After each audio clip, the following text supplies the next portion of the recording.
Selamat sore para netizen dimanapun kita berada, salam inspirasi bagi kita semua. Ini agak menarik juga ternyata bahwa ya Prabowo terancam 5 kali kalah Pilpres. Benarkah seperti itu?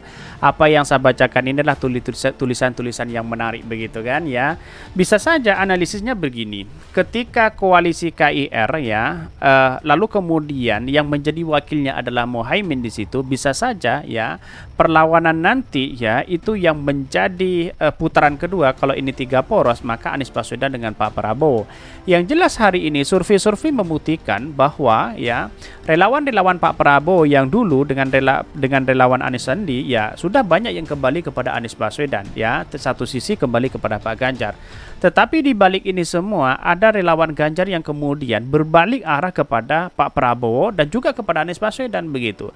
Yang paling kokoh itu adalah Anies Baswedan. Bayangkan begitu. Anies Baswedan karena apa banyak relawan-relawan itu kembali kepada Anies Baswedan atau mendukung Anies Baswedan? Karena satu, Anies Baswedan itu berangkat dari rakyat untuk rakyat ya. Sedangkan Pak Prabowo itu adalah berangkat dari pemerintah atau sekarang itu menjadi menjadi kementerian begitu ya, menjadi menteri di situ begitu. Apalagi Pak Ganjar berangkat dari gubernur begitu kan ya, menjadi gubernur begitu. Terus kemudian apalagi yang lain begitu kan. Hanya Anies Baswedan lah yang kemudian berangkat dari rakyat kecil begitu. Maka ini semuanya akan tertuju begitu kan. Pemikiran-pemikiran inilah yang kemudian menunjukkan bahwa Anies Baswedan bersama rakyat begitu.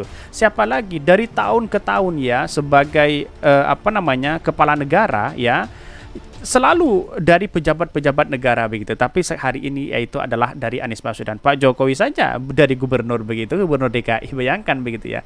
Mari kita baca terlebih dahulu komentar-komentar netizen seperti ini. Ini komentar-komentar netizen ya, Prabowo terancam 5 kali kalah dalam Pilpres. Benarkah seperti itu ya?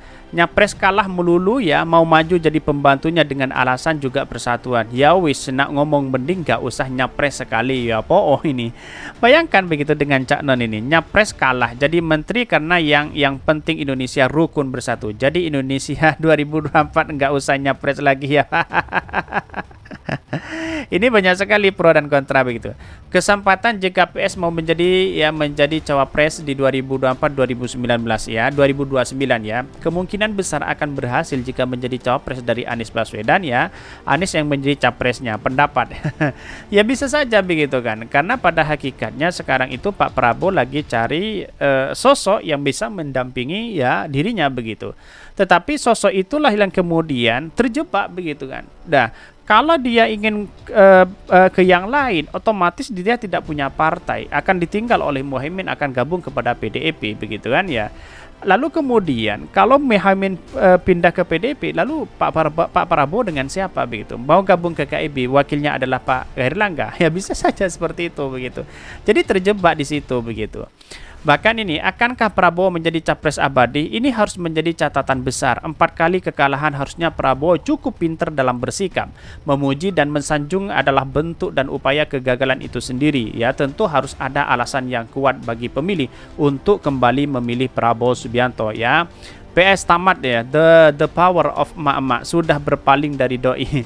Begitupun ormas-ormas dan relawan seluruh Indonesia ya selesai dengan PS ya, kecewa marah ya karena dia gabung menjadi oposisi tapi tahu-taunya menjadi koalisi ya, tidak menjadi masalah dalam politik itu begitu kan, masih dinamis begitu. Dan bahkan ini capres abadi berhak mendapatkan penghargaan MURI. Ya itulah komentar-komentar netizen ya. Ini tenang saudara-saudara, masih ada Pilpres 2029, 2034, 2039. Semoga Pak Prabowo senantiasa diberi umur yang panjang, tetap diberikan semangat dan meramaikan perebutan kursi presiden. Amin ya rabbal alamin. Tetapi mari kita baca terlebih dahulu beritanya seperti ini. Ini beritanya, Prabowo terancam 5 kali kalah dalam Pilpres ya, dikutip dari Demokrasi ya. Ini tulisan dari Iwan Nurdin. Ini sangat baik dan luar biasa begitu untuk kita simak begitu ya. Prabowo terancam 5 kali kalah ini. Pertama kali Prabowo berniat menjadi capres ya melalui konvensi Partai Golkar, gagal. Kemudian menjadi cawapres berpasangan dengan Megawati, juga gagal. Selanjutnya berturut 2 kali menjadi capres ya dan kalahkan secara telak oleh Presiden Jokowi. Artinya sudah 4 kali kegagalan Pak Prabowo dalam kontestasi. Dengan demikian Pilpres di 2024 adalah kali kelima Prabowo digadang-gadang menjadi capres. Apakah ini kali mengulang kegagalan tersebut ya? Bahkan menurut saya besar kemungkinan hal tersebut juga dapat terjadi. Pasangan cawapres yang disajikan kepada Pak Prabowo Subianto adalah Airlangga Hartarto, Ketua Umum Partai Golkar. Hal ini adalah pasangan yang berat dari sisi memilih ya, sebab keduanya diakui ada atau tidak lebih banyak mewakili kelompok yang dikategori nasionalis modernis dengan menuansa sekuler. Bahkan dengan pasangan semacam ini, kompetitor yang terlebih dahulu Anies Baswedan akan mendapatkan tempat yang semakin luas dari sisi pemilih, sebab Prabowo Airlangga sulit meyakinkan kalangan pemilih Islam. Bahkan ya, pasangan kedua yang ditawarkan kepada Pak Prabowo juga banyak dibicarakan oleh Erick Thohir, adalah Erick Thohir. Sepertinya juga pasangan yang sewarna dan latar belakang hal yang sama. Bahkan ya, sepandai-pandainya Erick Thohir berlindung sebagai penguasa, ya pengurus GP Ansor atau orang NU tak bisa membuat beliau menjadi aspirasi kelompok muslim, khususnya masyarakat muslim pedesaan. Bagaimana ia adalah pendatang baru di NU, bisa dikatakan stempel keanggotannya masih basah. Bahkan jadi kita mengingat bahwa suara dari kalangan muslim ya kepada Pak Prabowo Subianto sebenarnya sebagian besar saat ini telah terkuras ya akibat pilihan bergabung dalam kabinet pemerintah Presiden Jokowi. Tentu pilihan yang sangat ya riskan ya jika dalam Pilpres di 2024 jika Pak Prabowo memilih hanya mengandalkan kelompok pemilih dari kalangan nasionalis modernis sekuler. Betul sekali begitu.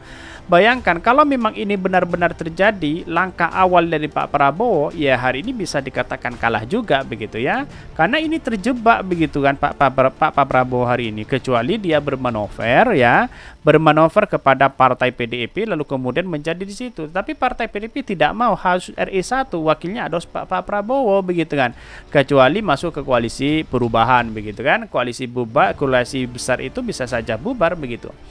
Jika pasangan semacam ini disajikan kepada Pak Prabowo sebenarnya telah membuat pusat konsolidasi yang sebenarnya akan mulai ya dari PDIP Perjuangan memiliki kans ya yang besar menarik keanggotaan dari koalisi besar. Bahkan ya saya menduga partai yang bercorak Islam dapat ditarik masuk ke pusaran Ibu Megawati ya. Akhirnya koalisi besar yang nampaknya mencuri perhatian publik beberapa pekan ini masih jauh dari bulat dan memilih capres-cawapres. Sebab tawaran pasangan bagi Prabowo ya belum mampu menguras ya suara kompetitor dan tak hanya meyakinkan ke pemilih yang belum menentukan sikap.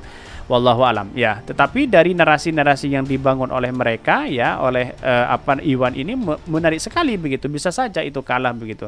Karena yang saya katakan tadi bahwa Pak Prabowo itu sebenarnya tersandra begitu. Tersandra dalam tersandra dalam koalisi begitu. Kalau bukan wakilnya bukan dari Muhaimin, maka yang jelas Pak Prabowo harus bergabung antara koalisi perubahan ya, koalisi KIB atau dengan PDIP begitu. Ya pada akhirnya kalau tidak seperti itu tidak bisa, karena dia presidensial threshold 20% itu tidak cukup di situ begitu kan ya, kecuali Partai Islam, Partai PAN, Partai P3 lalu masuk ke situ begitu Pak Airlangga dengan PDIP, bisa saja seperti itu begitu. Inilah yang kemudian tidak konsisten dalam menyikapi bahwa apa yang selama ini dilakukan begitu ya. Berbeda dengan koalisi perubahan yang solid begitu ya hari ini begitu ya. Tetapi saya rasa politik kita masih dinamis dan masih cair begitu kan ya. Jangan iya-iya aja begitu kan ya Pak Prabowo begitu. Lihatlah di balik ini semua ya Pak Jokowi bisa jadi dikatakan spekulasi masyarakat jadi kingmaker dari koalisi besar ya. Jangan seperti itu begitu ya. Jadi strategi Pak Jokowi bisa saja ya luarnya hanya kepada Pak Prabowo tapi dalamnya kepada Pak Ganjar ya, bisa saja di situ begitu kan. Karena yang disodorkan ya pasti seperti itu, yang di-endorse itu adalah Pak Ganjar. Kira-kira seperti itu. Mungkin itu yang kami sampaikan. Tonton terus channel Hodari Podcast hari ini karena ada berita-berita menarik dan viral setiap harinya. Salam para netizen, salam inspirasi bagi kita semua. Jangan lupa di subscribe channel YouTube Hodari Podcast Rakyat ini.